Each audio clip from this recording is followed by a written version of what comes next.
Hello, and welcome to our webinar on using ESSER funds to invest in small group instruction in early literacy. I'm Ryan Kelly. I'm a principal associate at Education Resource Strategies.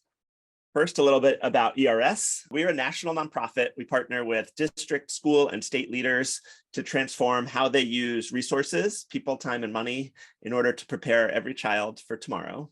And to further our mission in this specific moment of response to disruptions caused by COVID-19, we've created a series of guidebooks to support districts to strategically implement high-impact strategies using stimulus dollars with a specific eye towards sustainability in the long term. So we are very excited today to highlight some shining examples of the great work that's happening in schools across the country right now. Districts and schools that we work with and study are making intentional efforts to support students and improve schools now, while also having the critical conversations and making the shifts to ensure sustainability of these strategies once their ESSER money runs out in the next couple of years. And so for our topic today, as a result of the pandemic, we're seeing reports across the country of drastically intensified student needs. Our small group instruction in early literacy resource guide focuses on how districts might organize resources, including short-term ESSER funding, as well as strategic staffing and scheduling decisions, to find the time and create the conditions where effective small group instruction can take place. So I'm excited to dive into this topic with you all today. So let's start by defining what we mean by small group instruction and how it fits into the larger landscape of tiered supports. So small group instruction, as you know, is not a new approach. And for a long time, it's been an important component in differentiating individual time and attention that students receive as part of supporting all students to make sure they have access to grade level instruction in their classes. And so as we talk about small group instruction today, it's important to think about an approach that is integrated with a broader set of tiered instructional supports and tiered instructional strategies. So this begins with high quality instruction for all students, of course, right? This is what we refer to as tier one. And then along with that instruction, a strategic and systematic approach to collecting and monitoring data to figure out, based on how they're doing with that tier one instruction, which students need more support and on what. Then additional small group instruction can be a key part of the approach for students who need more targeted and/or intensive supports and instruction. Historically, we've seen this most commonly be a part of tier 2 and tier 3 support structures. However, in our studies of how effective schools are organizing to meet the needs of their students, and especially most recently in the wake of the impact of COVID, we've seen that differentiating time and attention for all learners has been a critical component of that recovery strategy. So for that reason, we think there's no better time than now to consider how small group instruction might be beneficial for a much broader group of students than just in tier 2 and tier 3 interventions. The impact of COVID has made us all think about how to address larger gaps than we've ever seen before. And those gaps are persistent across a much larger group of students. And so what we're seeing in schools across the country is that many schools and many districts are turning to small group instruction as a strategy for all students, targeting foundational reading skills in small groups as an extension of differentiated high-quality tier 1 instruction with more frequent regrouping based on really granular student data and observations. Our assertion is that strategic schools personalize learning for all students through this increased differentiation in tier 1 settings. And small group instruction is a key mechanism to do that differentiation. We developed the guidance in this guide to support organizing resources for small group instruction across all 3 tiers, whether it's tier 1 for all, or traditional tier 2 and tier 3 interventions for some students to support that access to tier 1 instruction. So before we dive into how education leaders can organize people, time, and money to support small group instruction, let's pause to understand what the research says. Historical research has focused on evaluating small group instruction as an effective tier 2 and tier 3 support, and it's been shown to be very effective in this context. This effect has been demonstrated across subjects and includes students with disabilities and English language learners. There's some conditions in this research that are shown to create the positive impact that we see in small group instruction. And this research can guide us as we try to extend small group instruction as a strategy to a more broad context. And so you'll see that on the slide here. The first condition is around duration, frequency, and group size. If you're aiming to address unfinished learning, research points to groups of 2 to 6 for 20 to 40 minutes, 3 to 5 times a week as a sufficient dosage. Another enabling condition is collaboration time for teachers to look at the data and identify student academic needs and plan to address those needs. This is a very common mistake that we often see, which is creating small group instruction in the schedule without thinking about how teachers will have the time to appropriately plan for how to make that time effective. So wanted to point that out. High quality curriculum is of course essential. And then a final note at the bottom of the slide here, if you're taking students out of core instruction for tier 2 and tier 3 supports, it'll likely be counterproductive. What we really want to aim to do is keep students in their core content, tier 1 instruction with the rest of their peers. And if they need more support, figure out how to do that without pulling them out of that instruction to begin with. So like I said earlier, most of this research studied tier 2 and tier 3 interventions. But again, want to emphasize in our own research that we are seeing schools organize resources strategically toward great results that are differentiating using small group instruction as part of their strategy for all learners, and really encourage you all to consider and make that a core part of your strategy. We love this quote from an instructional leader that we talked to. It says, "We're working to move from a conversation about which students are read on our screener to a much more specific conversation about which 5-letter sounds he's missing, what support will look like in small groups, and when we will know he's gotten to mastery." I think this quote really highlights how precision in data analysis and response can really unlock the power of small group instruction to lead to student mastery. Underscored here is also the importance of having the data systems in place to even do this. You need time for teachers to analyze the data and plan. And you also need the expertise to support and train the teachers to do this all effectively. And all of those components will work together in a system to create really great results and great impact for students. So research tells us that small group instruction can have a positive impact. More and more schools are using small group instruction to not only provide tier 2 and 3 supports, but also to supercharge their tier 1 instruction in the wake of COVID-related learning gaps. How do we do this effectively? Our guide lays out 4 key decision points if you're looking to invest in small group instruction in your elementary school. First, find time in your schedule for the small group instruction to take place. When's it going to happen? Second, develop your strategy for reducing group sizes. Third, decide your approach to scheduling the small group instruction blocks to align with how you want to leverage your staff. And finally, find the time for teacher planning and for expert support. We're going to talk about each of these in some more detail now, and our guidebook lays out even more detail about each of these decision points with examples. So let's start with that first decision is how do we find time for small group intervention? The key constraint the research gives us is that we don't want to reduce tier 1 ELA or math instructional time. So we need to find some extra time for this to happen. One option that we often see work effectively is to reduce time in non-instructional areas, especially if you can find time that is not used well.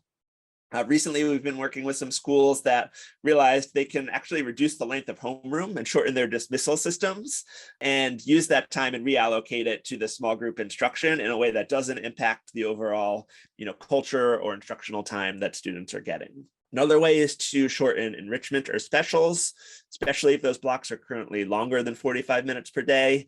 We, of course, want to make sure that students aren't having their specials time taken away from them.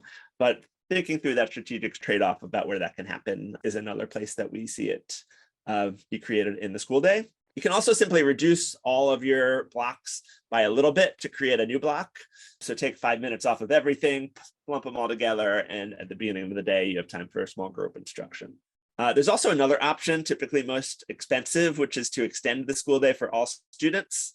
Our guidebook has some options for how you can organize staffing for a longer school day if you're interested in learning more about that particular option. So once you've created the minutes in your day, you need to figure out how to reduce group sizes to make small group instruction small. So our guidebook lists 6 ways to accomplish that. I'm going to highlight a couple, and you can go to our guidebook to see details on the others if you're interested. A common approach with ESSER dollars has been to hire interventionists.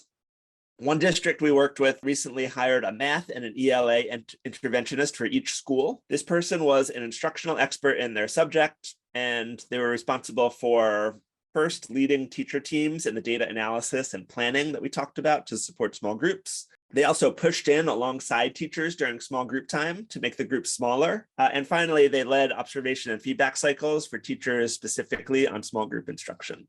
So if you have the funding to do this and you can think about how to make it sustainable in the long term, this is a great way to really both provide the expertise for the instruction, make sure that there's time for the planning, and reduce group sizes all at once. A few more examples are included here on this slide. We've seen teacher residents pushed into small group instruction in a few different ways. One school that we worked with recently used residents to supervise students while the core teacher worked with smaller groups. Other schools we've seen use residents to facilitate their own small groups. So these are different ways that you can leverage the additional adults that you might have in the room. Blended learning models are also becoming increasingly common and a great way to have students doing meaningful standards-aligned work with real-time feedback from a computer program while students rotate in and out of small groups with the teacher. And the other thing to highlight about all 6 of these ways to reduce group sizes is that they aren't mutually exclusive. You can leverage a combination of options in order to achieve the group sizes that you're aiming for. Third decision that I laid out a moment ago is how you are leveraging your staff across classrooms. So here you have to decide whether to align or stagger your small group instruction blocks. If you stagger across a grade level, you aren't able to group flexibly across the classes because they have their small groups at different times, but it enables some staff to support multiple homerooms and potentially grade levels as they rotate among the homerooms throughout the day. If you have a grade level wide small group instruction block, that allows you then to have the opportunity to create flexible grouping across the grade. It might also enable special education and English language learner teachers to provide small groups to multiple homerooms simultaneously, which can sometimes allow for more diverse homerooms because it's easier to pull across homerooms for those services and groups. And then this also, can support an interventionist supporting more grade levels if they know exactly when each grade level has their small group time blocked. The counterpoint to this is that it means that an interventionist can't see as many groups within a single day because of the fact that they're all happening at the same time within a grade level. The last option is a school-wide small group instruction block. We see this at the middle school level more commonly probably than elementary school, but this typically requires an all-hands-on-deck approach because you really need a lot of adults in order to create the small group sizes across more homerooms for your entire elementary school, but something worth considering and knowing is an option. And then our fourth decision point is finding the time and expert support to plan, target, and differentiate the small group instruction. One of the biggest mistakes we see is making time for the small groups without giving teachers the time to sufficiently prepare for them, which diminishes their impact. And so you can reference our webinar and guidebook on professional learning and collaboration for more details about how to create this time in your day to make sure that teachers have the time and space in order to appropriately plan for their small group instruction. So those are the 4 decisions and some of the key options that you can make for each of the decisions. Let's spend a little bit of time looking at some concrete examples that put these decision points into action. The first example I want to walk through is this dedicated interventionist with flexible within grade grouping. So this schedule is based on a school that we studied, Gilmet Elementary in Lawrence, Massachusetts. You'll notice in this schedule snippet that homerooms across the grade level, so homeroom A and homeroom B, they have small group instruction at the same time, allowing for flexible groupings across the grade level. You'll also see that all students have the opportunity for both small group instruction and enrichment in their school day. They aren't in conflict or competing with each other. This is supported in part by a dedicated interventionist who helps to reduce group sizes and can be an expert in this type of instruction. So the third column in the schedule that you see at the right shows the interventionist's schedule. You'll notice they support across grade levels, and importantly, they have dedicated time for planning right built into their schedule. Let's look at a second example. So this staggers small group instruction within grade level, and there's a grade level teaching assistant and resident that pushes in.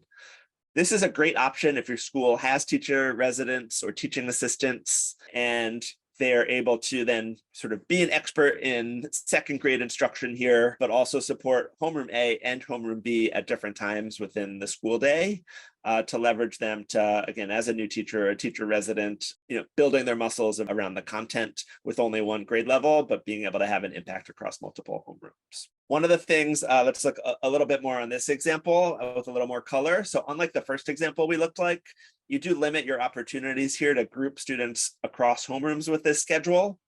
Students in homeroom A and homeroom B can't form the same group, but can pull from both because they have it at different times. Another nuance is you can play with numbers here. If you only have one teacher assistant, they can extend across homerooms for slightly smaller groups, which is great. You can also use teacher residents in this model to create release time for teachers to do peer observations, where homeroom A might have the teacher resident in the small group instruction time, and they're able to bounce over to homeroom B to see math, or vice versa. We've seen schools, Brook Charter School in Boston is one example, use an associate teacher role as both a teacher pipeline and a training program, but also to reduce group sizes in priority grade levels or subjects using a similar schedule to what we see here.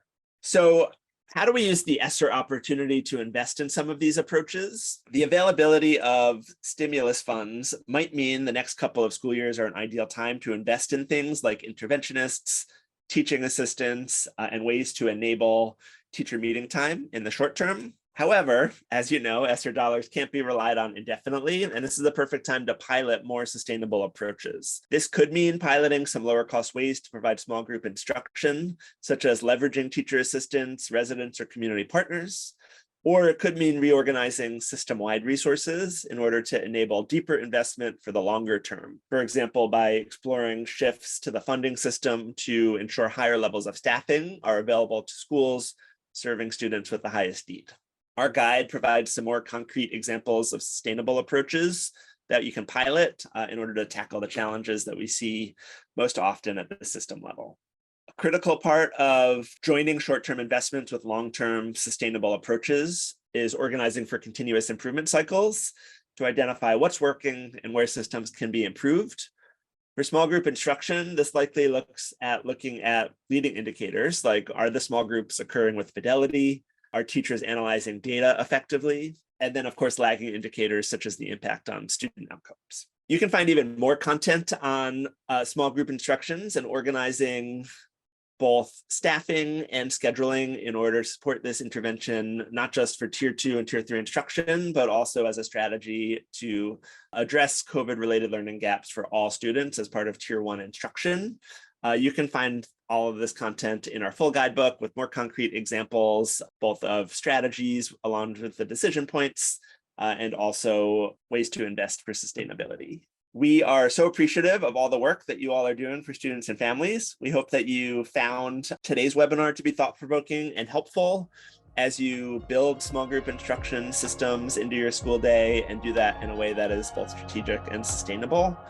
And we'd love to keep in touch. If there are ways that ERS can support you or learn from you, please reach out using any of the methods that you see here on the screen. Thank you again. We're so excited to be able to highlight some of this content and highlight the great work that's happening across the country in these different webinars. And we are really appreciative of your time. Have a great day.